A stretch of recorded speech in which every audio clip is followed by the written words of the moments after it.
now. Right.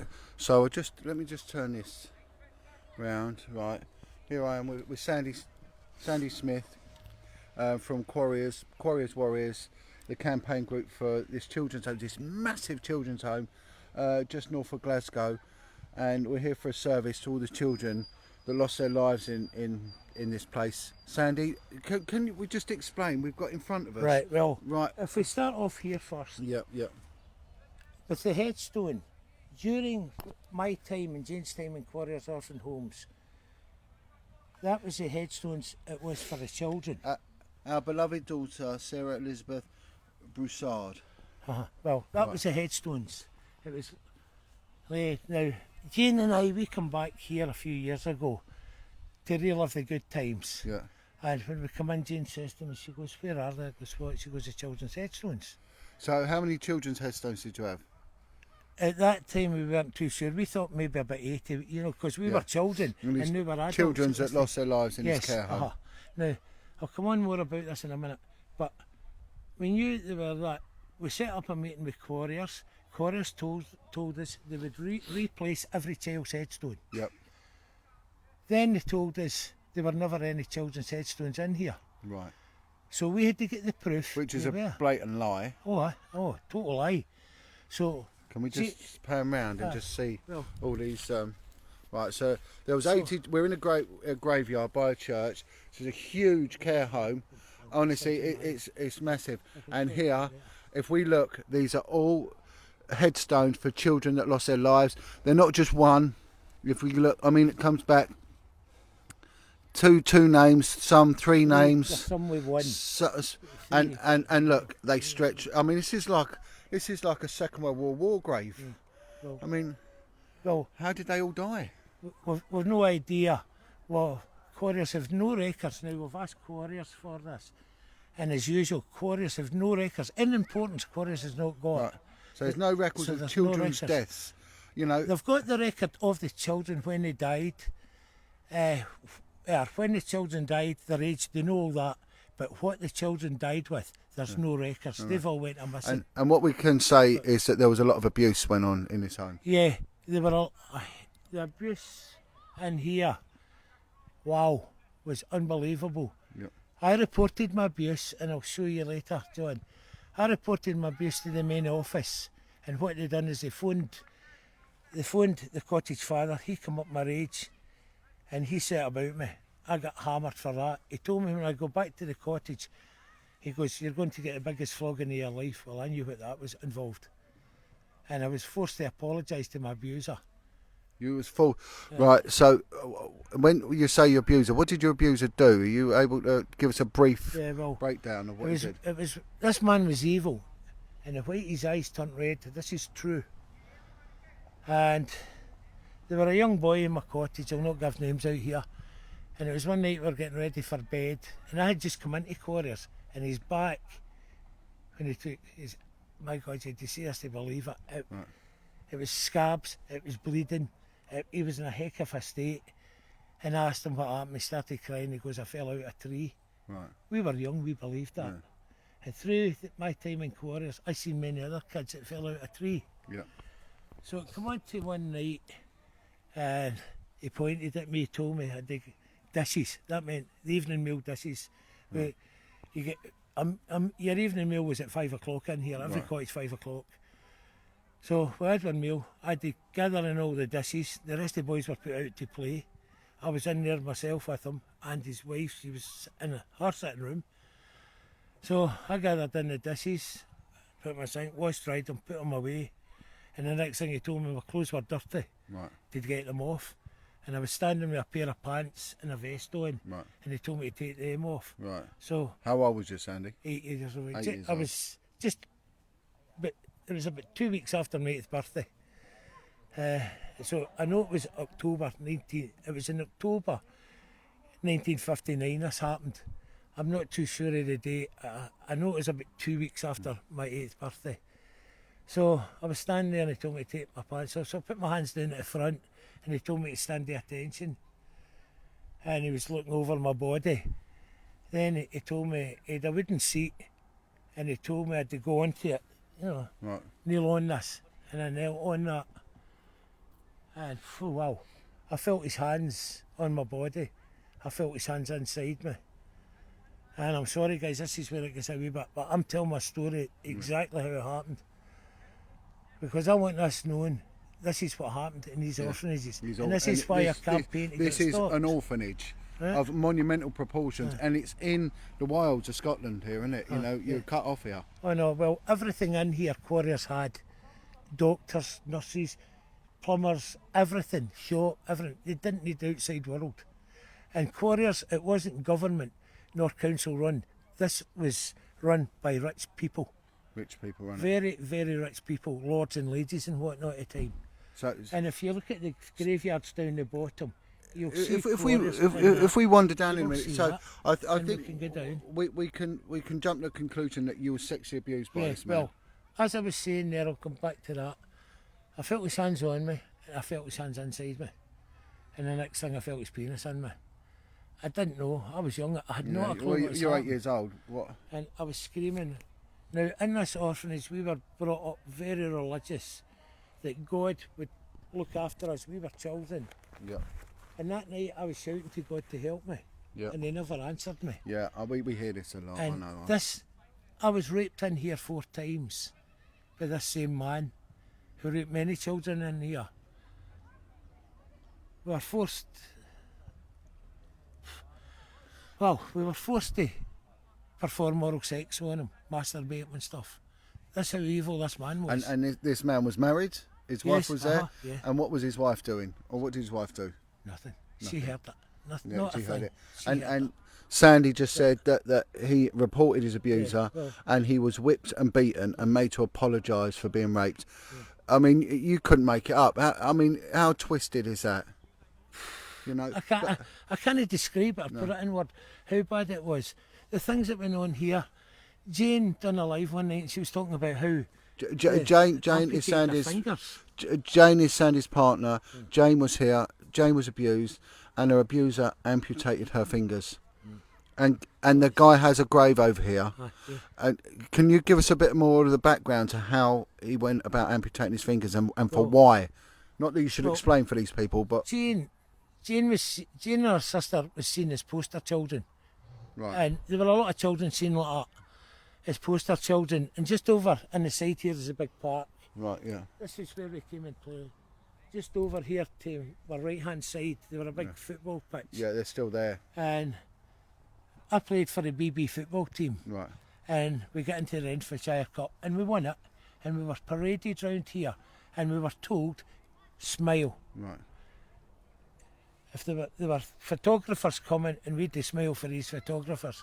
And if there were any photographs taken that we weren't smiling in, yeah, God help us. So we knew what was coming.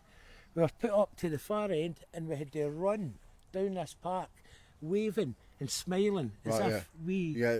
It's a holiday camp. Yeah, now, Jane was also seen, as I was saying, as a poster child. And when Jane was born, she had, between her pinky and her thumb, there were no fingers, and they tried to give Jane fingers. Right, But Jane had no pinky in her right hand. She's got one now. right, We don't know where this came from, right, but Jane calls it her big toe.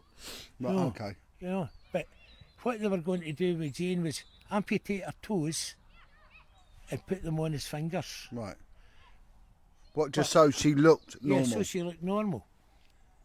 But She couldn't in walk. here, but, you know.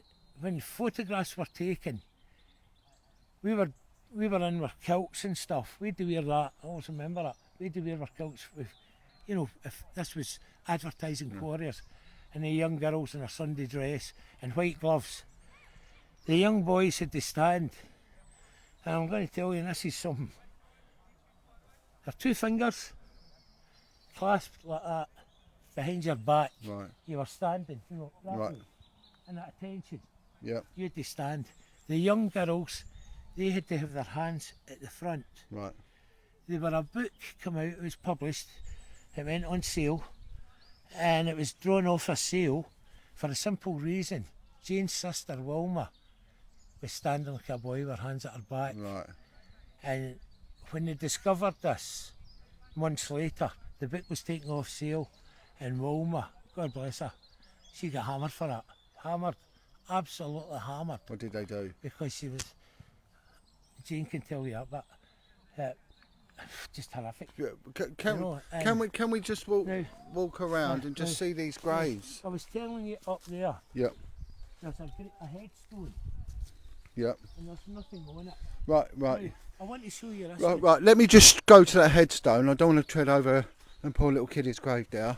There's some very bizarre stuff in this graveyard. There's a headstone here. I'll quickly go over there because there is a service. Right. This headstone is blank, pure blank, nothing on it. So there's a church. They called it the Children's Cathedral. Just look at the amount of children's graves. And Quarries removed them and then denied their existence. And the sexual abuse and the violent abuse was just appalling. Right, okay, I've just done the headless one. Now, right. That's one of my Quarries brothers. We were all brothers and sisters in here. Right. We still refer to that to this day. Can you see anything with that headstone compared? Right. It's not got his date of death. 1956, and that's it. Social worker in Falkirk, remembering Mount Zion, where I've returned. And he worked here, did he, or was he a kid that? He was a child of Quarries. He's a child of Quarries. This is little lad here, right? Right. It's Albert Todd Calder. Where'd the weaving? Right, and there we go. Right, so it's 1956, and cottage 35. Right. Right. They're reserved for. It's reserved for them. So the one up there is reserved again. Right. This is for our brothers and sisters. What? Now, when So his body's obviously here. No. He's he's not dead, right? Right. But this is reserved for him. When he dies, this is his plot. Why? Because he wants to be read. He wants to be laid to rest, buried and here. He wants to be here with Oh, the right. children. Oh, okay. And it's the same up the top. Right. Oh, these are So- people that are still alive now, that suffered abuse, and they want to be they want laid to to be rest here. here. So Right. they've reserved it. How you doing, love? Yeah. Hey, Right. give my daughter a hug. How you doing, Yeah. love? Thank Here I am with Big Bad Alan Merritt. Right, John, how you doing, mate? Look, we travel about, Alan, don't we? I We mean, get everywhere, don't we? right. So what are we doing up here today? We're just showing some respect for the lost souls of Quarries warriors, the little children now in heaven, given their wings and now hopefully living a better life.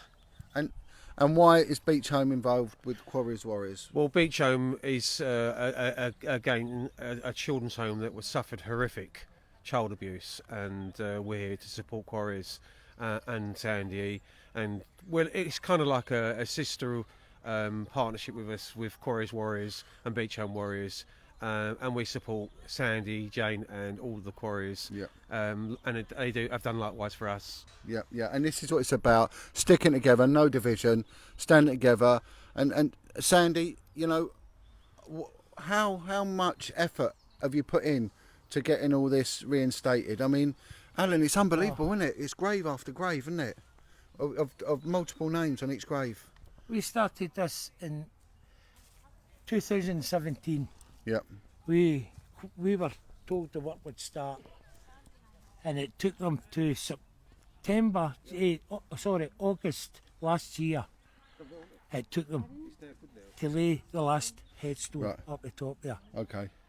So they've now admitted that the children died in this home. yes, And can we ever wonder about, has there been any liability? Has anyone actually admitted any abuse? Has anyone been convicted?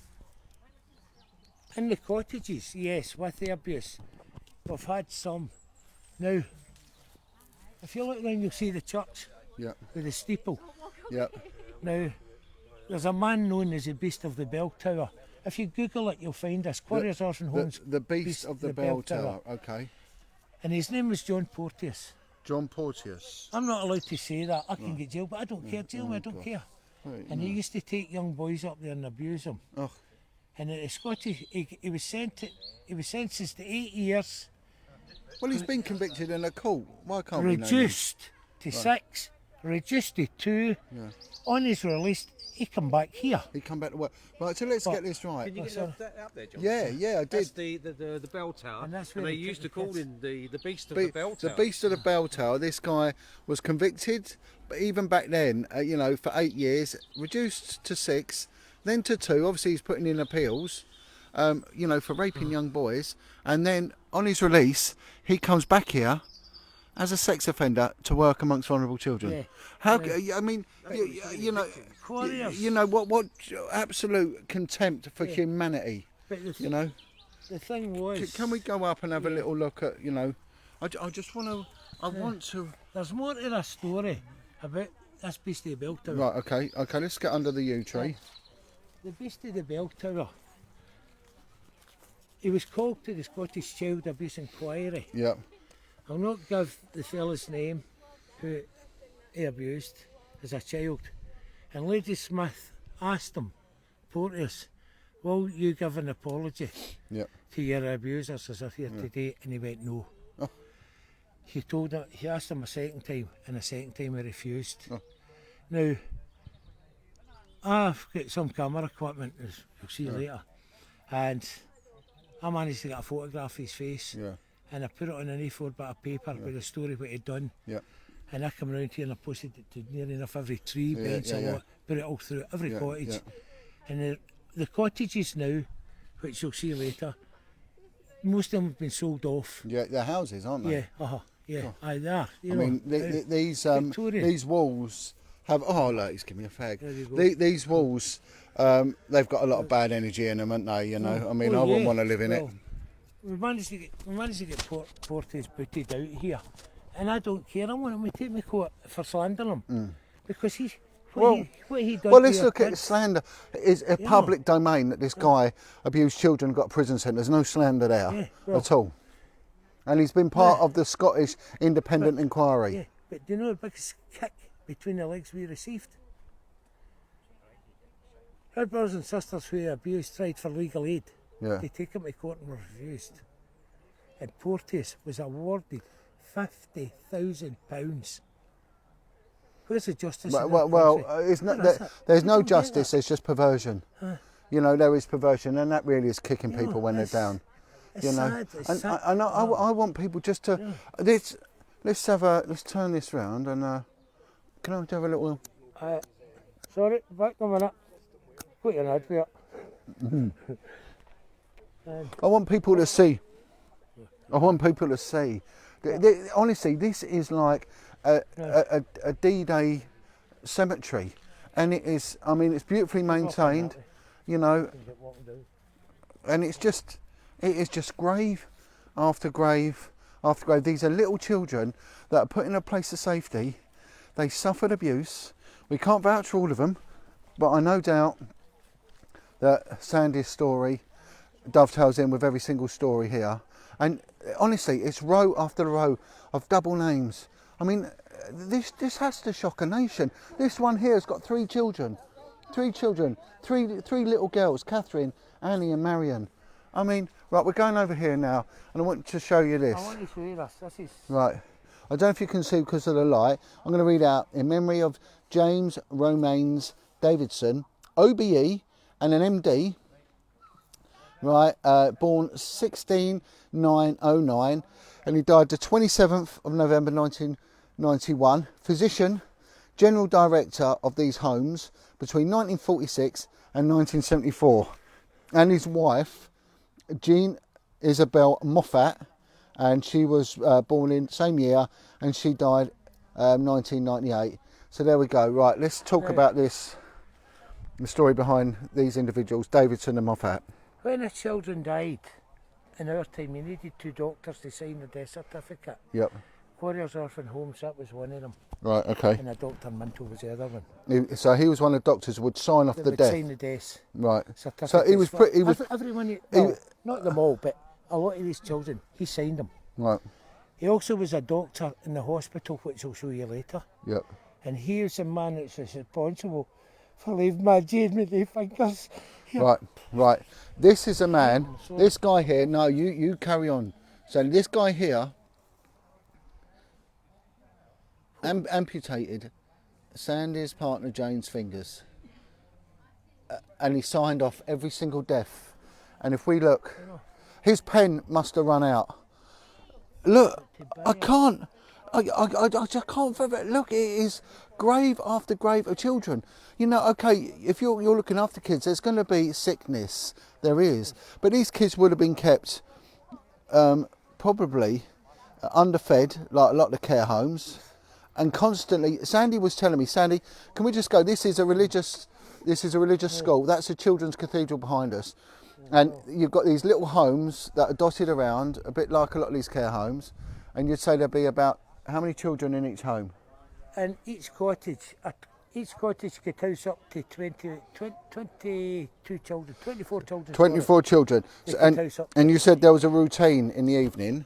Now, every evening, we'd just come into the playroom, and every child had to learn the books of the Bible, Genesis, Exodus, Right, through. right, yeah.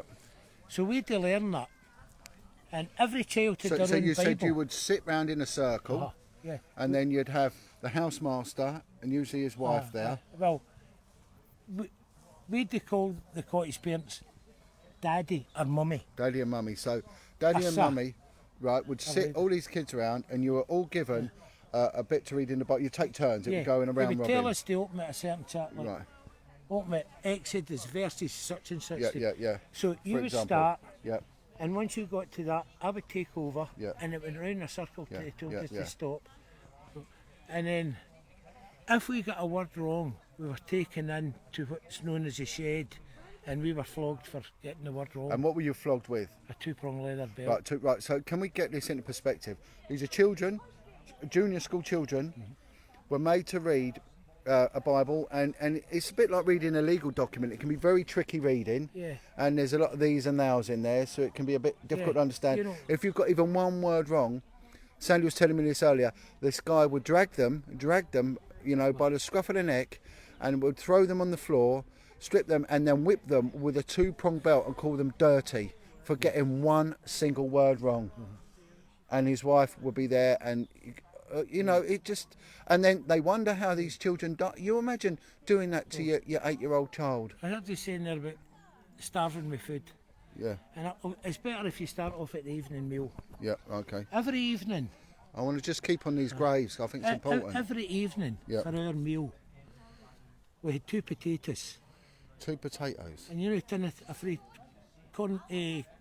Benton's corned beef. Yeah, There were 16 boys in my cottage, and 1 tin of free Benton's had to do the 16 of us. right. So one tin and 2 potatoes. 1 tin between 16 Yeah. and 2 potatoes. And there were lords and ladies that were funding this. Now, we had also cabbage, a massive plate.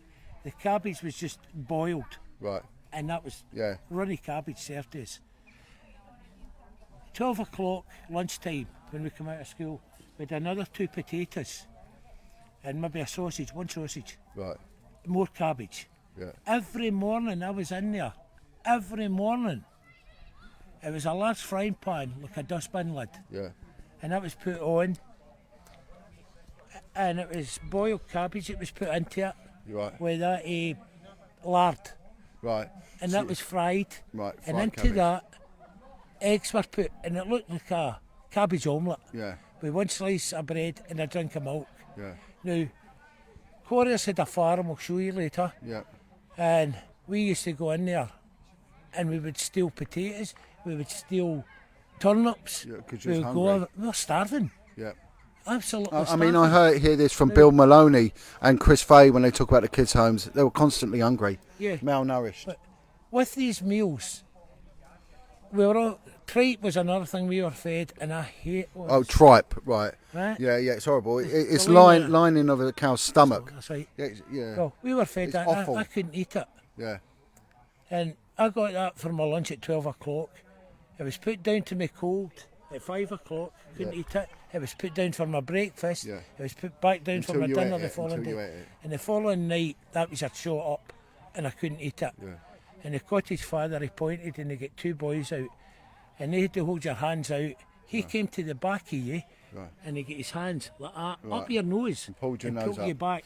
His other hand went over your mouth. Right. Let's get And then that. when you opened, when you opened your mouth, the grass were here, in went this food. Right.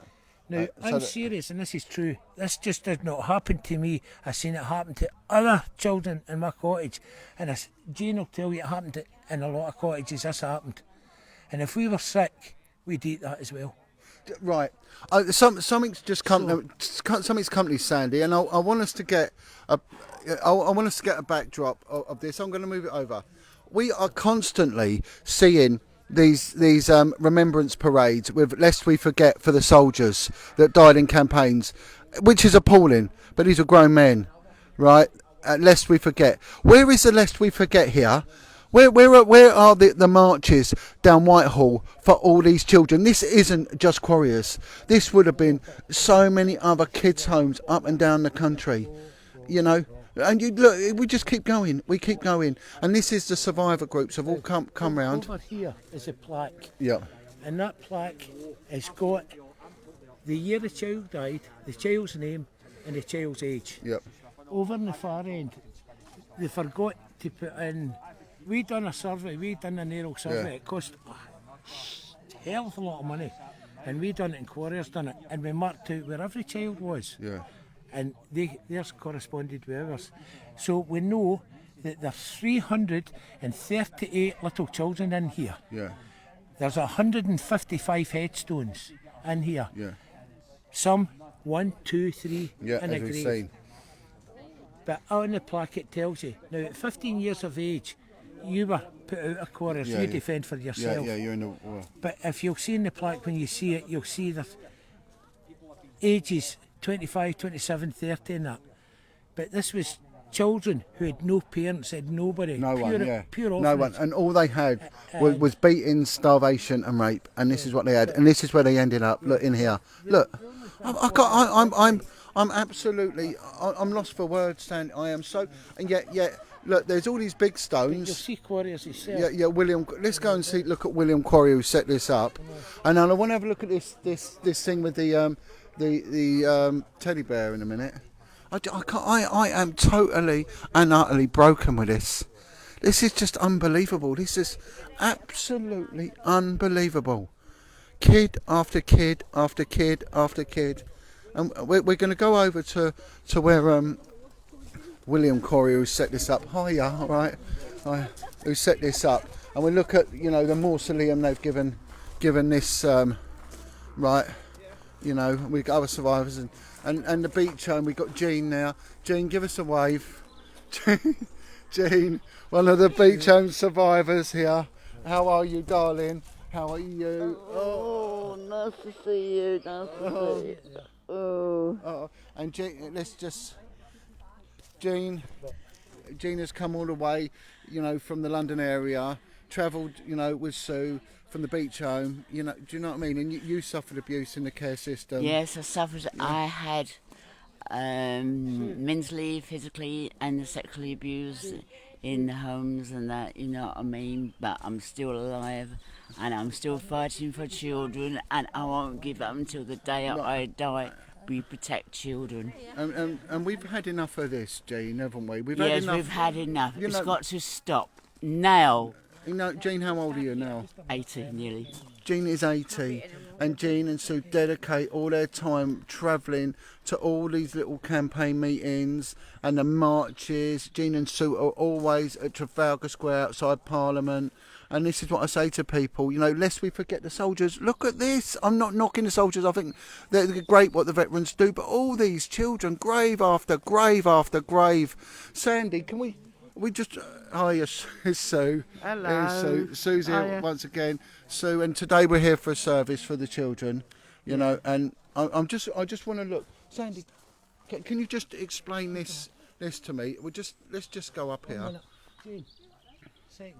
This is him. Right. Right. This is William Quarry. William Quarrier, right. This is his wife.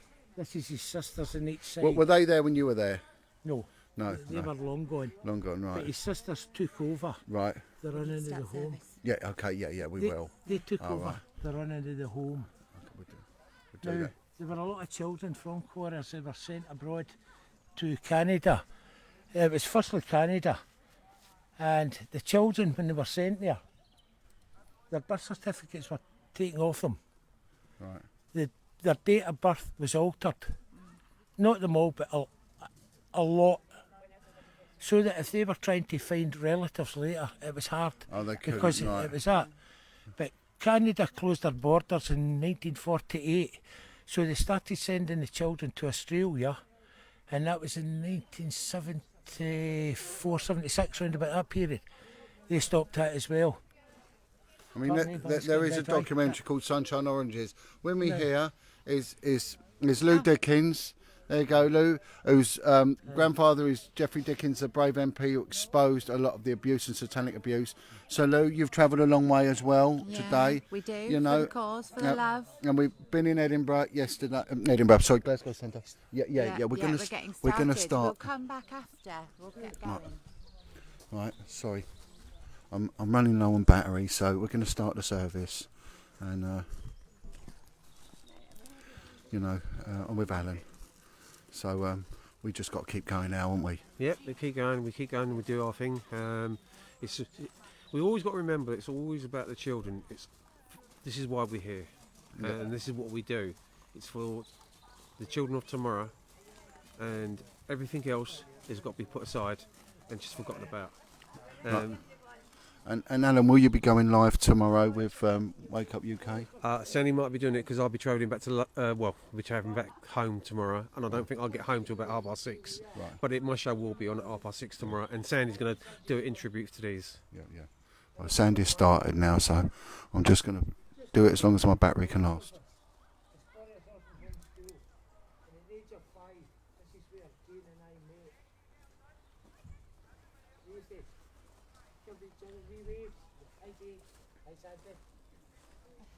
Just over the back where the trees are, there's a river drive, and we would sit there.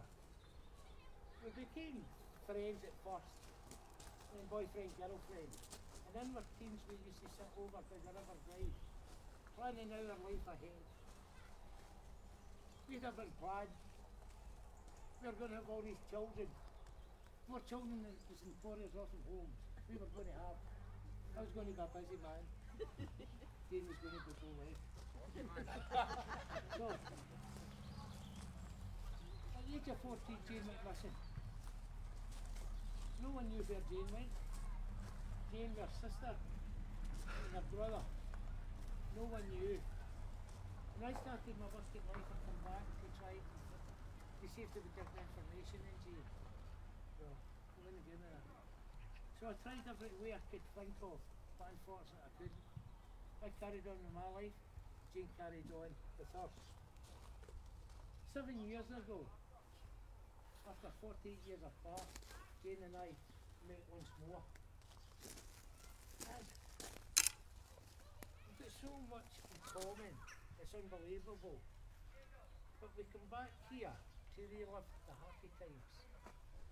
And after the service, we'll take you on any tour, anyone that wants to come, we'll tell you more about the bridge and what happened.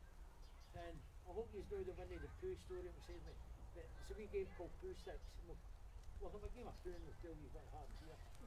But anyway, we can all have a Pooh. They're plenty of trees, you know, so you've got plenty of sticks. But anyway, we come back and then we're walking around, we come into the graveyard, and Jane says to me, she goes, where are we? She goes, the children's headstones. Had not one clue where they went. And that really angered me. And I was thinking, we're getting replaced. So together, we set up a meeting with Quarries, and Quarries promised us they would replace every child's headstone. That was in 2017, January 2017. Time went on, nothing was getting done. We got back with Quarries. Quarries told us we were wrong. There were never any children's headstones in here. We went, yes, no. So we had to prove to Quarries they were children headstones in here. Jane and I were brothers and sisters from Quarries. There's 174 years the Quarries warriors, just as for children army, all children. of sexual abuse. God, One is. can't believe it. And when this got out, we were all angry. So we all started investigating it, and Jane and I, we spent months upon months in libraries, on the internet. And it was one night, we were having a meal with Jane's sister, and the subject came up. And Jane's sister told us, she goes, I've got a video from the 1950s. She goes, it shows Quarries, and it shows the graveyard, and the children's headstones. We had the proof. We got the proof. We showed it to Quarries, but still, they denied us. They denied her. So to shame them, we took this to the Scottish Child Abuse Inquiry and showed it to Lady Smith. We took it to the press. It was the only way we were going to. And we had to shame Quarries into admitting, yes, there were children's headstones here. Last year,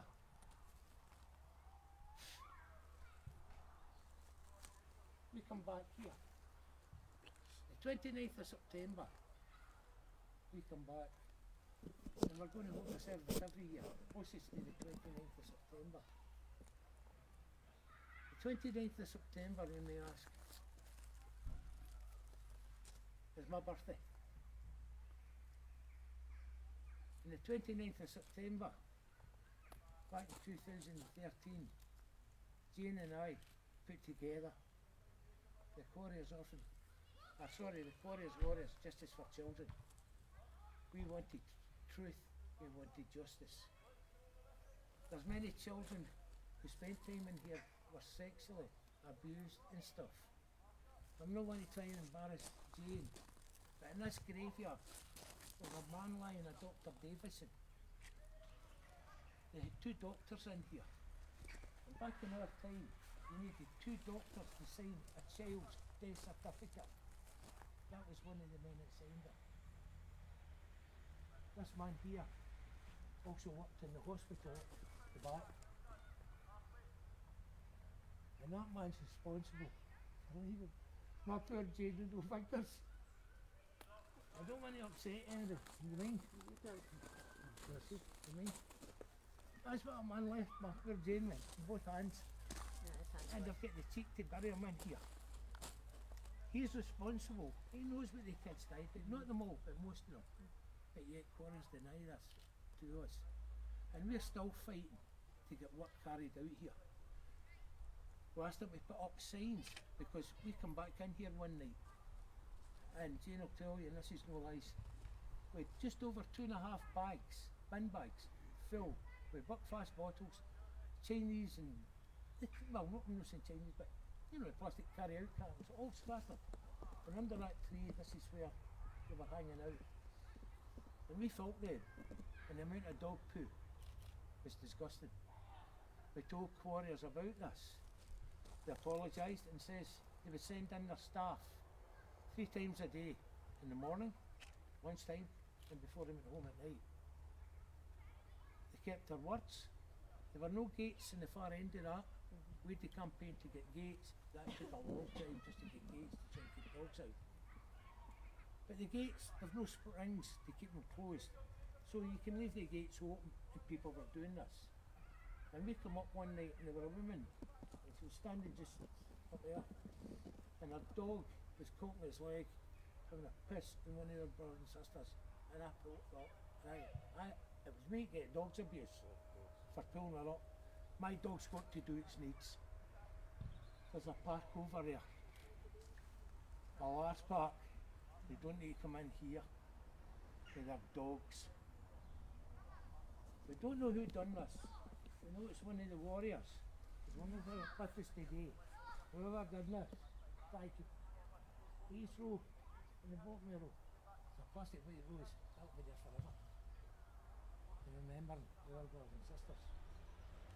They've also put up a wee sign there with the dog. It's like a wee dog having a food with the words no. That's what we want. But we want springs put in the gates. And we want signs. And Quarries are refusing us this. They are not doing it. And we're campaigning to get this done. we will be starting a campaign forcing them. They want the press to get on their side, they want the parliament to get on their side, because it's terrible. The people who's got these cottages overnight, not them all come in, or letting the dogs come in here. Now, when we were holding our service, the two forests were holding our service, and they told us no, we couldn't do this. Because the cottages that had been sold over, the residents didn't want us. And I felt that shocking. And I turned round to Quarries and I says to them, I'm going up to have a word with each resident. I goes, I'm not happy. And within 10 minutes I got word back from Quarries. It's okay, we've had a meeting with the residents and it's okay, you can have the service. They had a meeting with every resident in here within 10 minutes. Our plaque we unveiled last year. And with me today is our sister group, the Beach Home Warriors. We've got Sue, we've got 80-year-old Jean here, and Jean is the mother, the grandmother, the great-grandmother to the warriors. She's 80 years of, coming up for 80 years of age, and Jean goes out in all weather campaigning for justice to try and help, not just down in London, but she'll come up and visit us here in Scotland and campaigning. And yesterday in Glasgow, Jean spoke for the first time, and I felt so proud of her. Tell them about her ideas. We've linked with many, our brothers and sisters. I see if they up the back there. It's an amazing hunting team, the Forbidden Scotland. Yeah. The Forbidden Scotland is today is keeping your children, your grandchildren safe from online predators. The girls behind Max and his team, wow, what the young girls here, how they do that, what they see and hear, I'll never ever know how they can cope with that. It's horrific. But they do it to keep our children safe. And if you can't keep a child safe, to me personally, you're a nobody. It doesn't matter if it's your child, your child, your child, your child, your grandchild, your grandchild. We should all be protecting each other's child. That's how it should work. No interesting. It's not happened to my child. There's many children that's walked through the gates in there, and many children in here that just wished there was something like Forbidden Scotland. Something we could go to. Because I reported my abuse. Yeah, I reported it in the main office. And my abuser, they phoned him and he come up. He was in a rage. And I was getting slapped and beaten. They signed the directors who were in this place. They seen what happened to me. And my abuser told me, wait till you go back to the body point. When I returned to the cottage, my shirt was ripped off me. I was thrown onto the kitchen, the shed floor, and I was rolling up. And this man God, who we were taught would help children, I was shouting on him once more. But he never come to my aid. Then I'm telling my schoolwork, I was one of the brighter kids in this place. But from the night my childhood died, my schoolwork failed, and that followed me. Not far from here is the village of Kilmacombe. I was born just outside. About a mile from here I was born. My mother was a nurse in the sanatorium hospital for people with TB. My mother's health declined. She became a cottage aunt. And Jane told me one night, she goes, when her aunt went off, my mother was a release cottage aunt, and when Jane's aunt was off, Jane went forward to my mother and went in. Because my mother was known as a good woman to the kids. And my mother always wore an apron fastened over. And she had two pockets. And if Jane